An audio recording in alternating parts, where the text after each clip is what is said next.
actually just did a show. They actually reached out to me because they're like, we want to talk to a beauty queen. And I was like, okay.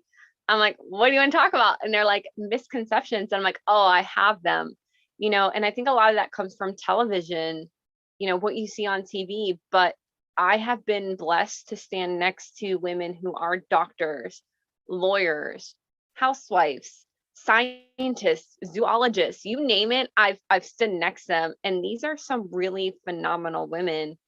And they have a message, and there's a reason that they're doing this crazy thing called pageantry. And I'm just blessed to be a part of it. It's really cool to have a beautiful crown to wear and walk around and be a part of something that's bigger than yourself. And it sounds so cheesy, but it's so true. Yeah, you're right because there's some people that will look at someone, and this is just human nature, right? We look at someone that is attractive and we feel that that's all they have to offer.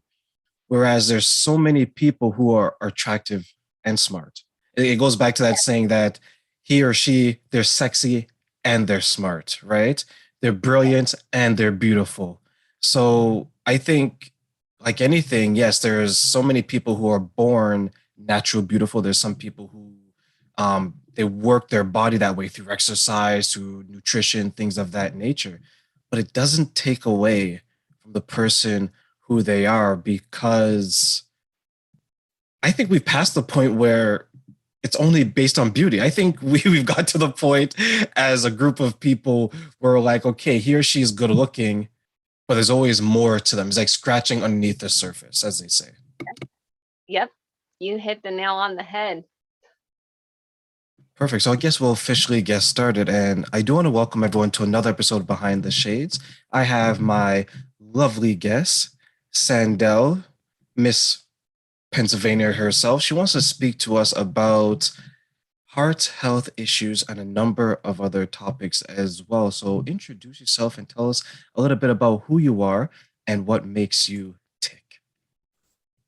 So my name is Sandahl Taylor, and you hit the nail on the head. I am currently representing my beautiful home state as Mrs. Pennsylvania Galaxy 2021, and now I've actually gotten my title extended for 2022.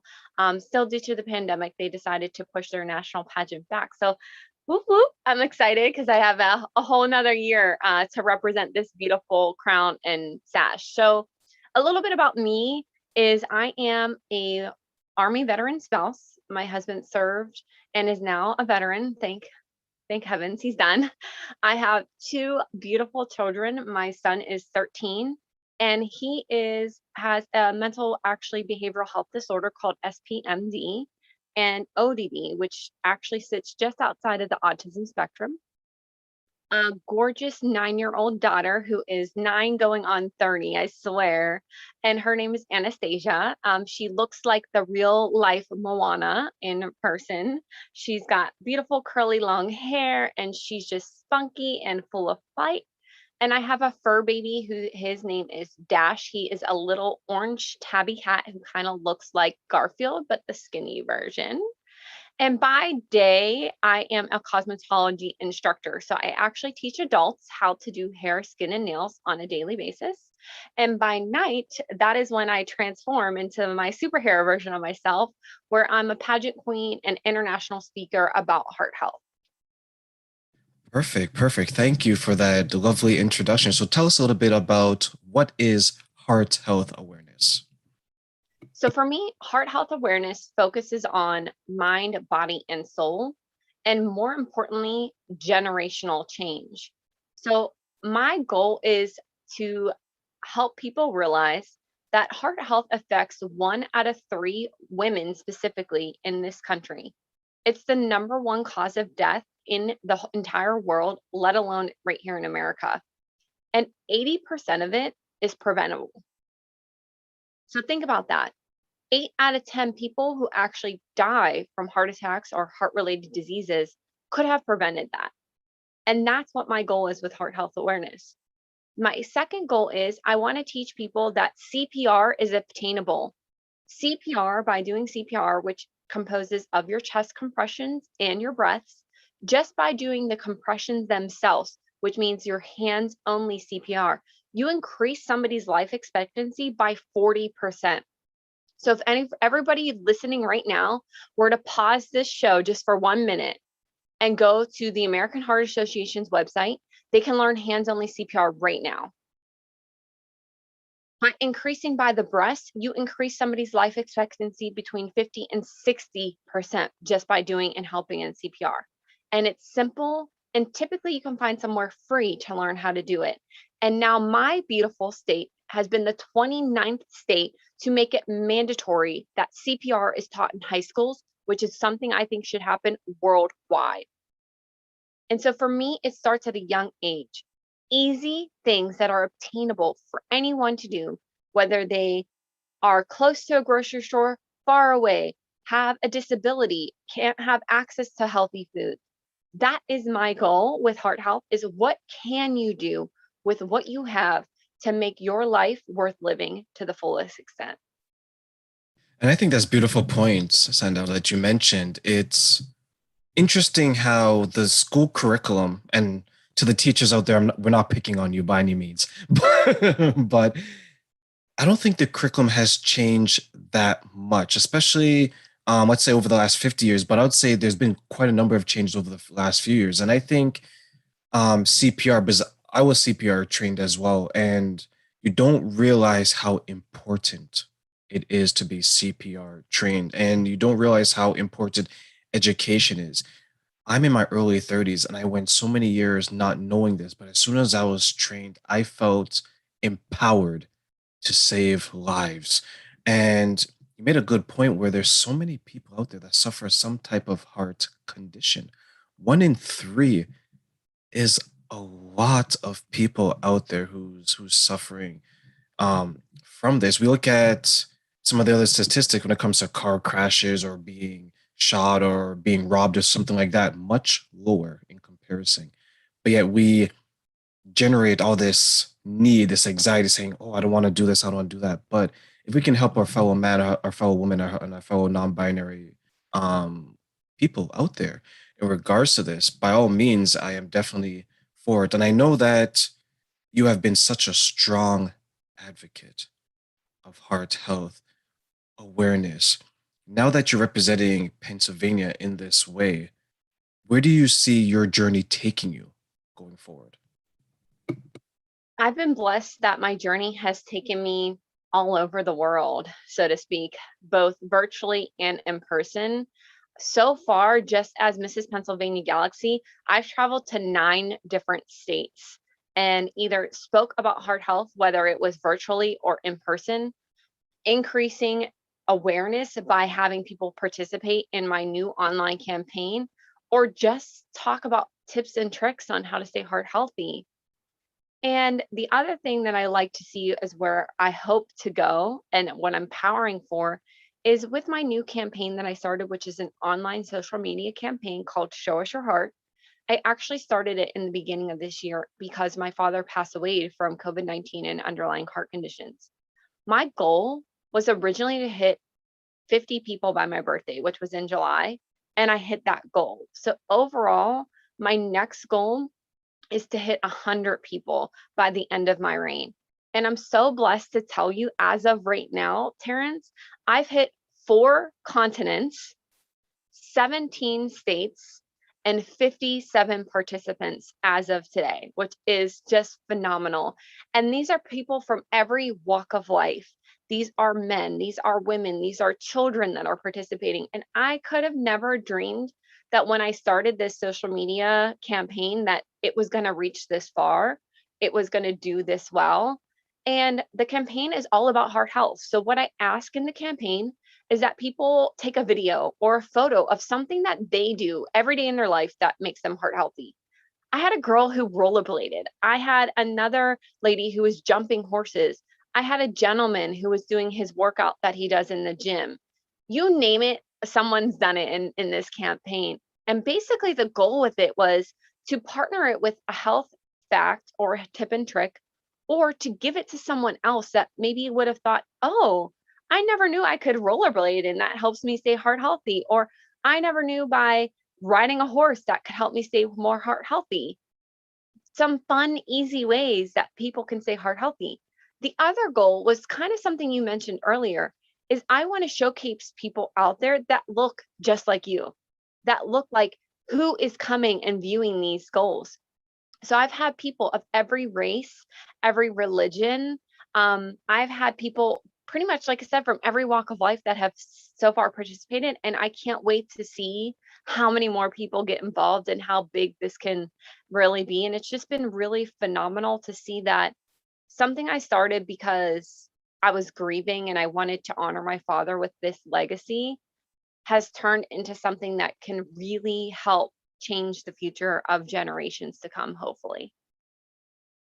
And how much of your experience with your father and what he went through, and ultimately what you and your family went through, how much of the emotion, how much of the maybe the grief, how much of maybe if I had a little bit more time, how much is all of that in the work that you do? Oh, it's in everything that I do. It started because of my dad in 2005, but when I really looked into it, I had people to my left and to my right that were affected by this disease. One of my best friends passed away from sudden cardiac arrest just a few years ago. His name was Donovan Wilburn. And he was like my right-hand man. He dressed me for all my events. He would tell me, how to part my hair, what to wear, what to not to wear. He was like my stylist connoisseur, several family and friends members. But then when I really looked into the research, I realized that it was something that we could actually do. And it sounds so cheesy, but it's so true that I feel like heart health chose me because this came into my life and they said, I feel like it was told to me that I had the power to help this. I had this passion to help this. I had a direct connection to help this. And now I feel like this is what I was meant to do. I'm out here talking about heart health. I'm out here empowering my community.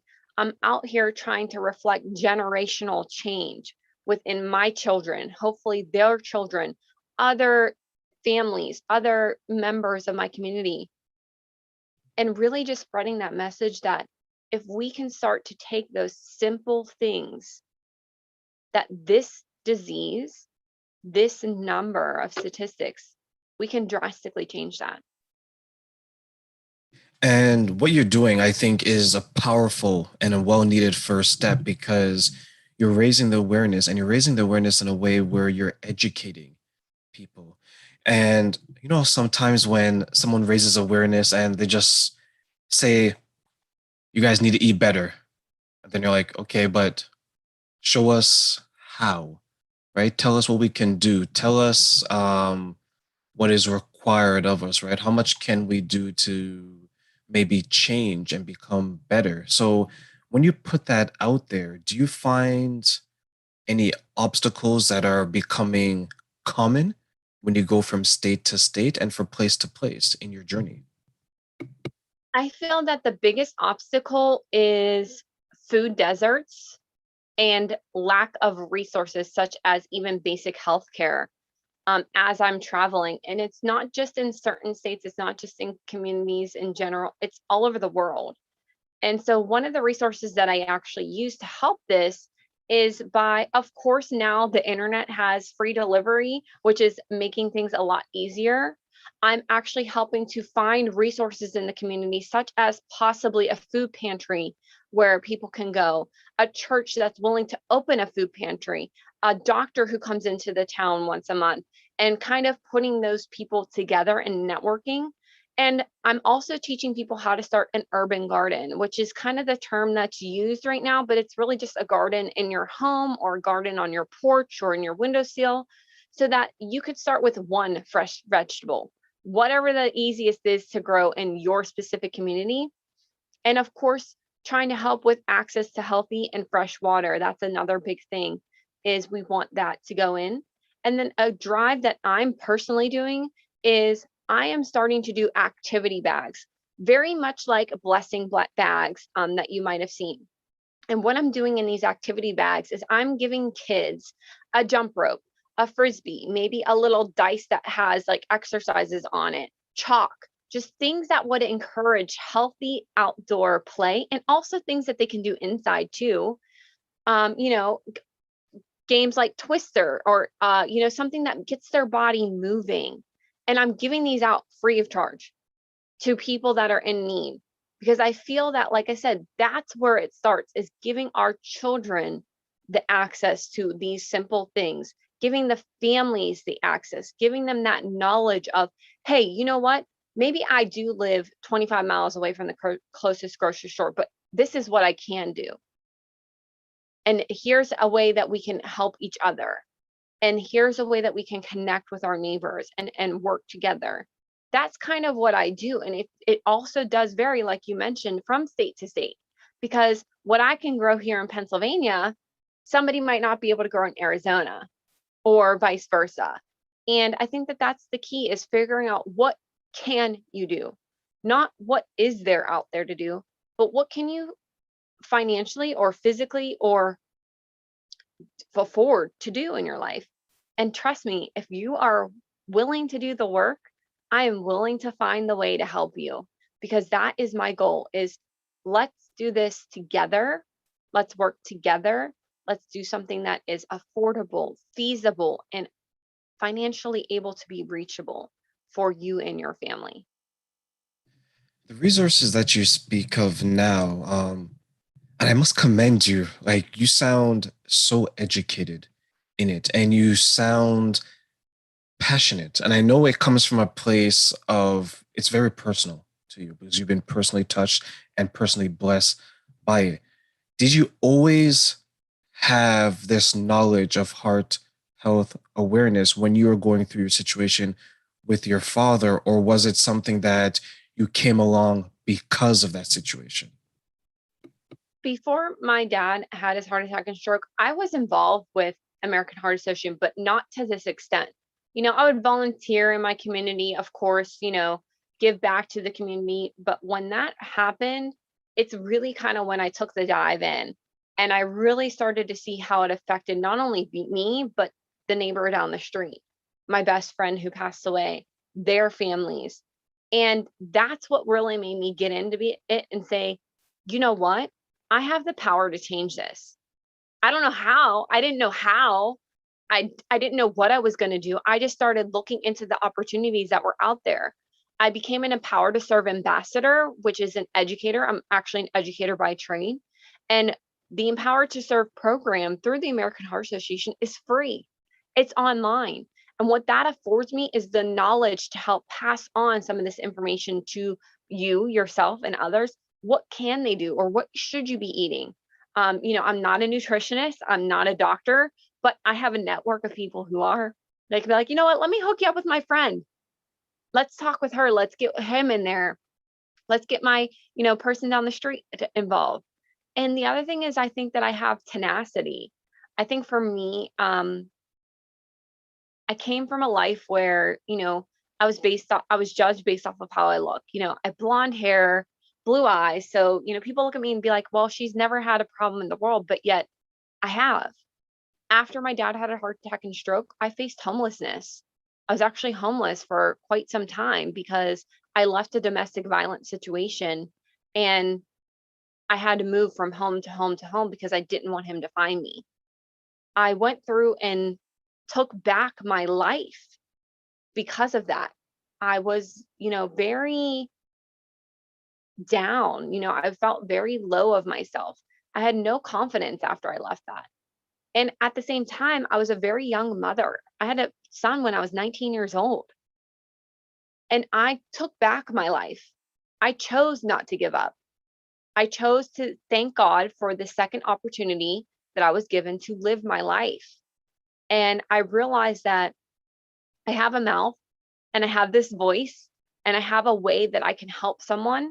And then, like I said, kind of took off into this amazing thing. And pageantry has helped me find that voice. It's helped me love myself. It's helped me gain opportunities that I never thought I would be able to get to. And it's one of the reasons why I chose the system that I'm competing for, is because I really felt that this system supports me exactly who I am.